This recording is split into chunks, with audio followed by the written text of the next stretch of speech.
There will be a moment, sometimes years into a relationship, sometimes just a few months in, when you finally ask the question you've been avoiding, quietly, desperately, hoping the answer is different than what your gut has already told you. Do they actually love me? Or have I just been the only one calling this love this whole time? And the terrifying part isn't that you don't know the answer. It's that some part of you already does and has for a long time. But the alternative, admitting that what you've built your entire emotional world around might not be love at all, feels too enormous to face directly. So today, we're facing it directly together because understanding why a narcissist can never actually feel real love isn't just an academic question. It's the key that finally makes sense of every confusing, contradictory, heartbreaking thing you've experienced with someone like this. Here's what almost nobody explains clearly when they talk about narcissists and love, and I want you to really sit with this because it reframes everything. The problem was never that they loved you wrong, or loved you less than you deserved, or loved you in some damaged, imperfect way that just needed more patience, more understanding, more time to finally blossom into something real. The problem is structural. It's not about degree. It's not about a smaller, weaker version of love that could theoretically grow given the right conditions. It's about a fundamental absence of the actual psychological architecture that real love requires to exist at all. And once you understand what that architecture actually is, and what specifically is missing in a narcissistic mind, you'll stop asking why they loved you so poorly and start understanding why the entire premise of the question was flawed from the beginning. So let's build this from the ground up, because to understand why narcissists can't feel real love, we first have to understand what real love actually requires neurologically, psychologically, and emotionally, because most people have never actually broken this down before. They've just felt it intuitively without ever examining the machinery underneath. Real love, the kind most people mean when they use that word, requires several distinct capacities working together simultaneously. It requires object constancy, the ability to hold a stable, consistent internal image of another person that persists even during conflict, even during distance, even when that person isn't actively providing something you need in the moment. It requires genuine empathy, not just the cognitive ability to predict how someone else might feel, which narcissists are often disturbingly skilled at, but the effective capacity to actually feel some resonance with another person's internal experience, to be moved by their pain the way you'd be moved by your own.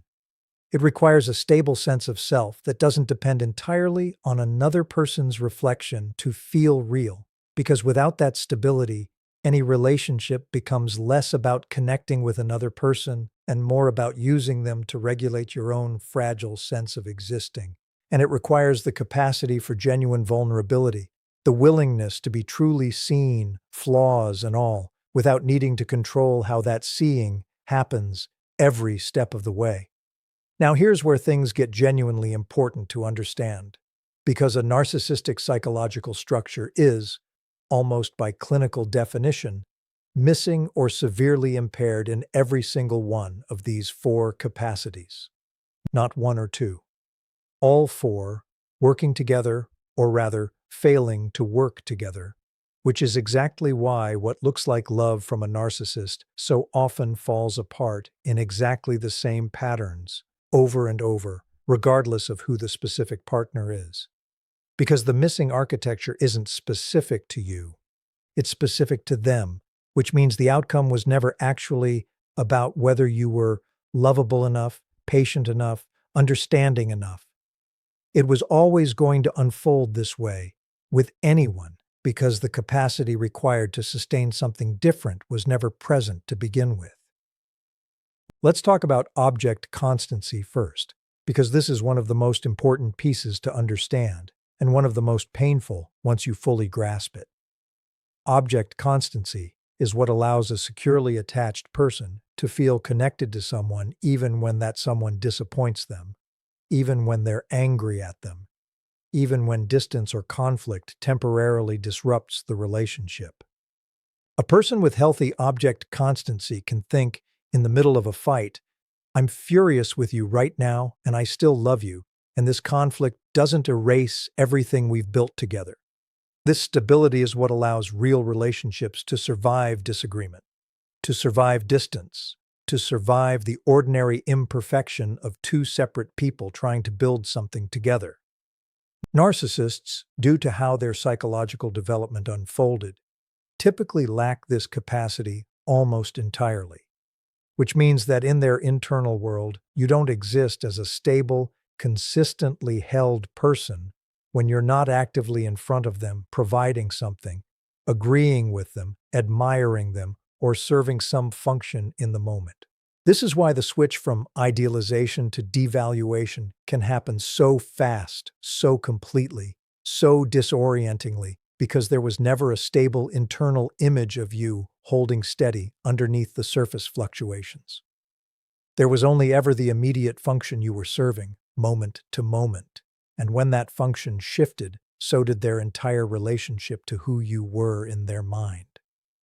This explains something that confuses almost everyone who's loved a narcissist: the whiplash between intense idealization, being told you're perfect, the love of their life, someone they've never connected with this deeply before, and sudden, brutal devaluation, being treated as though you're worthless, as though none of that connection ever existed at all.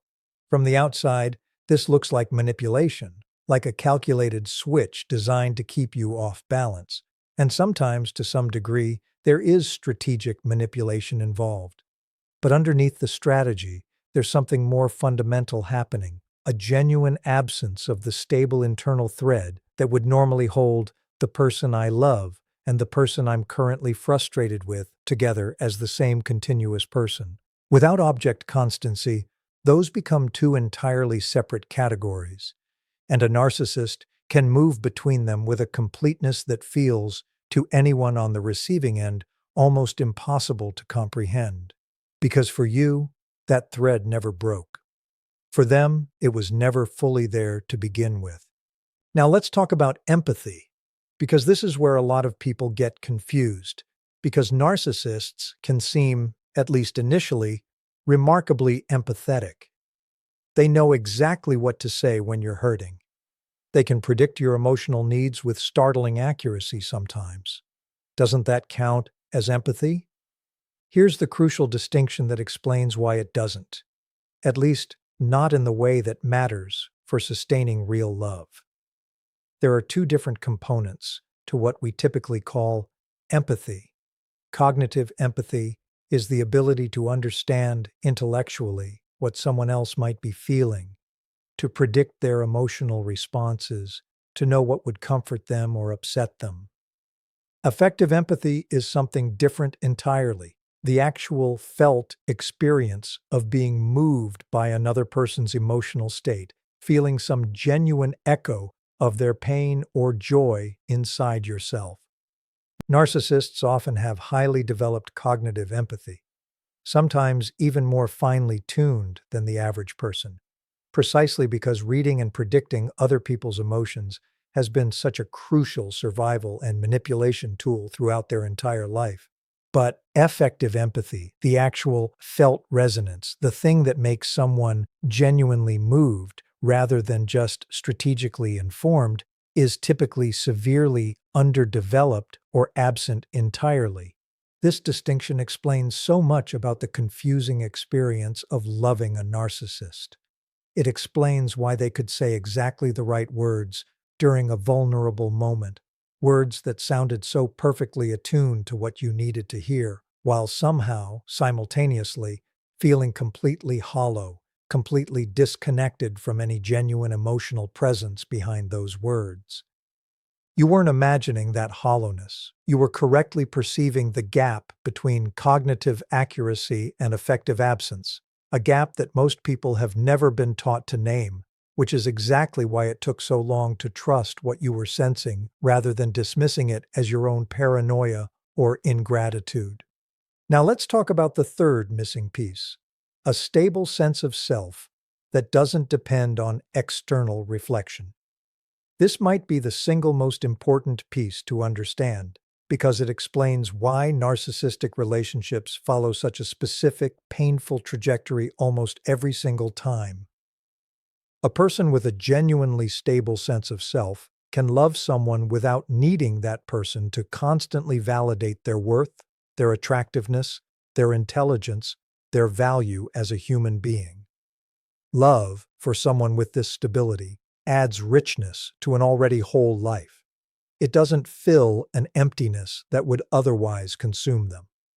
For a narcissist, this internal stability was never fully developed, often due to early developmental experiences where their sense of worth became entirely contingent on external performance, achievement, or admiration, rather than being unconditionally established through secure, consistent caregiving.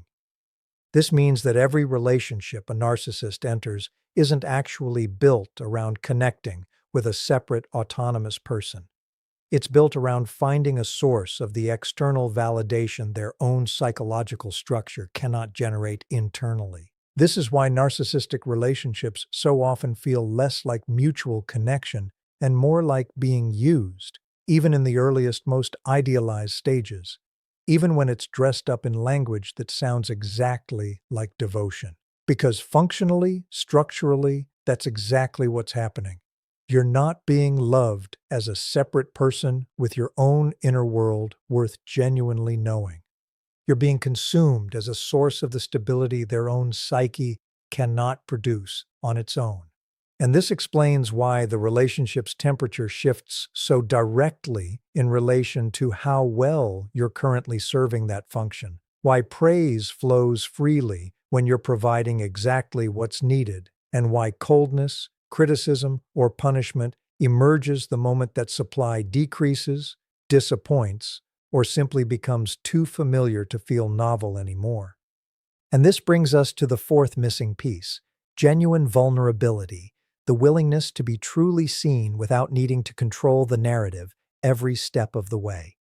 Real intimacy requires risk, the risk of showing someone your actual fears, your actual insecurities, your actual imperfections, without immediately managing how that vulnerability gets perceived or used. For a narcissist, this kind of unguarded exposure feels catastrophically dangerous because, remember, their sense of self depends entirely on how they're perceived from the outside.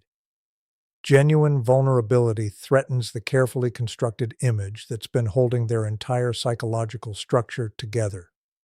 So even in moments that look like vulnerability, moments of tears, of apparent openness, of seemingly raw confession, there's often, underneath it, a layer of performance, a version of vulnerability calibrated for effect rather than genuine unguarded exposure. This is why so many people who've loved narcissists describe a strange, persistent sense that even in the most intimate moments, something always felt slightly staged, slightly held back, slightly performed for an audience even when you were the only person in the room. And here's exactly where we need to go deeper, because understanding these four missing pieces individually is important, but there's a deeper question underneath all of it that explains why this structure exists in the first place, why some people develop this way while others develop the capacity for genuine, stable, reciprocal love, and understanding that origin is what finally makes this entire picture make complete, coherent sense. That's exactly where we're going next. That deeper origin, the reason this structure exists in the first place, traces back to something that happened long before you ever entered the picture, something so early that the narcissist themselves likely has no conscious memory of it shaping them this profoundly. To understand it, we need to go back to the very beginning of how a self actually gets built in the first place, because this is where the real answer to "why can't they love me" finally becomes clear. Healthy psychological development, the the kind that produces someone capable of stable object constancy, genuine affective empathy, an internally generated sense of worth, and real vulnerability, depends on something specific happening in early childhood, something attachment researchers call mirroring. A child needs, in their earliest years, to have their emotional experiences reflected back to them accurately and consistently by a caregiver, to cry and be soothed, to feel joy and have that joy celebrated, to feel fear and have that fear acknowledged rather than dismissed or punished. Through thousands of these small moments, repeated over years, a child gradually internalizes something crucial, the sense that their inner world is real, that their emotions matter, that they exist as a valuable, separate person, regardless of what they're producing or performing in any given moment. This internalized sense becomes the foundation for everything we've discussed today: object constancy, genuine empathy, a stable identity, real vulnerability. It's not something a person figures out intellectually as an adult. It's something built, brick by brick, through consistent, attuned caregiving, long before conscious memory even begins. For many people who go on to develop narcissistic personality structures, this mirroring process was disrupted somewhere along the way, though the specific disruption can look different from case to case. Sometimes it's a caregiver who was themselves narcissistic, who used the child as an extension of their own image, rather than seeing them as a separate person with their own inner world, praising them lavishly when they performed well, achieved, impressed others, and withdrawing warmth sharply when they didn't. Sometimes it's a caregiver who was cold, dismissive, or emotionally unavailable, teaching the child early that their emotional needs were an inconvenience, that vulnerability led to rejection rather than comfort, that the only safe path forward was to construct an image impressive enough, controlled enough, that it wouldn't require anyone's genuine care to sustain it. Sometimes it's a combination: inconsistent warmth mixed with conditional approval, teaching the child that love was never unconditional, was always contingent on performance, on being impressive, on managing how they were perceived rather than simply being allowed to exist and be cared for as they actually were. What all of these different pathways share is the same core outcome. The child never fully internalizes the sense that they are inherently valuable, inherently real, inherently worth loving regardless of performance. Instead, they learn to construct an external substitute, a carefully managed image, a performance of worth designed to extract from the outside world the validation that should have been internalized from the inside, but never was. This substitute becomes, over time, indistinguishable from identity itself, because there was never a stable, separate, internally generated self underneath it to compare it against. The mask isn't covering a hidden true self the way it might for someone wearing a temporary defense mechanism. For many narcissists, the mask is, functionally, the closest thing to a self that ever fully developed, because the developmental process that would have produced something more stable and internally generated was interrupted before it could complete. This is why, and I want this to really land, because it's the answer to the question we started with today. A narcissist cannot feel real love, not because they're choosing not to, not because they're punishing you, not because you haven't yet found the right way to reach them, but because the psychological infrastructure required to generate and sustain real love was never fully built in the first place. You cannot access a room that was never constructed, no matter how long you knock on the wall where you believe the door should be. This isn't a moral failing you can shame them out of. It isn't a wound you can love them out of, no matter how patient, how understanding, how endlessly generous you are. It is a structural absence. And structural absences don't respond to effort, patience, or love, no matter how real and how deep that love genuinely is. Now, I want to address something that comes up constantly once people understand this. because it's the question that naturally follows this entire explanation, and it deserves a direct, honest answer. If narcissists genuinely cannot feel real love, does that mean they feel nothing at all? That what looked like affection, attachment, even moments of apparent tenderness were always completely fake, 100% calculated performance from start to finish? The honest answer is more complicated and in some ways more unsettling than a simple yes or no. Many narcissists do experience something, some genuine attachment, some real investment in maintaining a specific relationship. But that attachment is functionally different from what we mean by love. It's closer to attachment to a reliable source of supply, genuine in the sense that losing that source produces real distress, but fundamentally different in structure from love that's oriented around another person's actual well-being and separate existence. Think of it less like the difference between real love and completely fake love, and more like the difference between love and a sophisticated, sometimes genuinely felt dependency that shares some surface features with love but lacks its actual architecture underneath. This distinction matters enormously for your own healing because it explains something that confuses so many people trying to make sense of what they experienced. The moments that felt real, that felt like genuine connection, weren't necessarily 100% manufactured performance with zero authentic feeling behind them. Something was often genuinely happening on their end too. Some real investment, some real distress at the thought of losing you. But that reality, however genuine it felt in the moment, was never actually about you as a separate, fully seen person.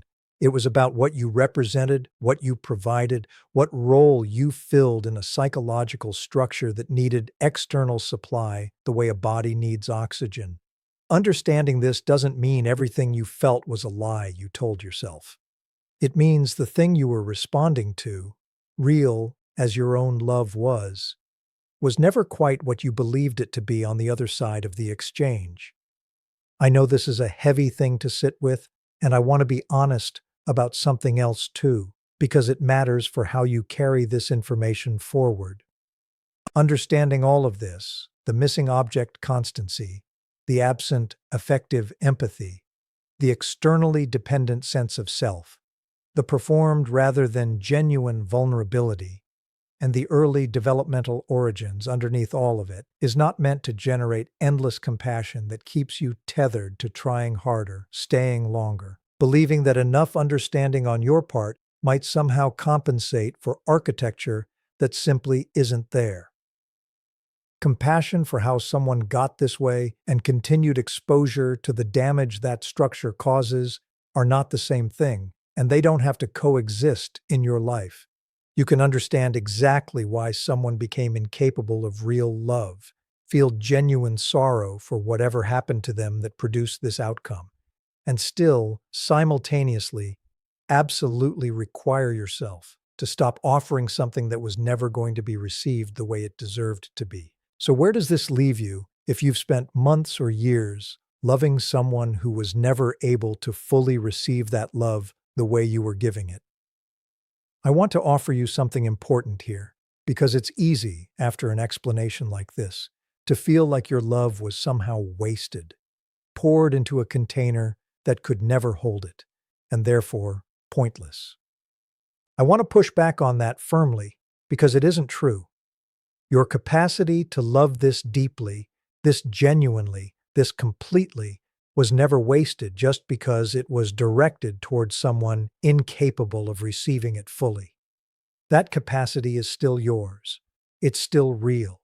It's still one of the most valuable things about who you are, and it remains fully intact, fully available, fully capable of being received completely by someone whose own internal architecture was actually built to hold it. Someone with the object constancy, the genuine empathy, the stable internal sense of self, and the real capacity for vulnerability that finally allows love to be met the way it's meant to be met, fully, mutually, without disappearing into a structure that was never able to hold on to it in the first place.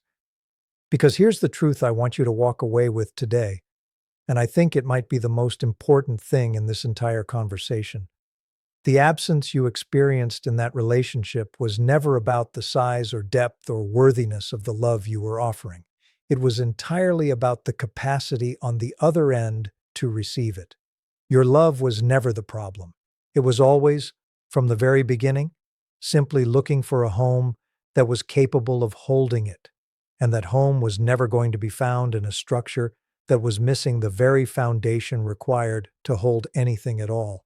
If this finally gave you language for something you've felt but never quite understood, know that you're far from the only one who's loved someone incapable of loving back the way real love requires. And there's a lot more we can work through together as we go. Make sure you're subscribed, because we go deeper into this every single week.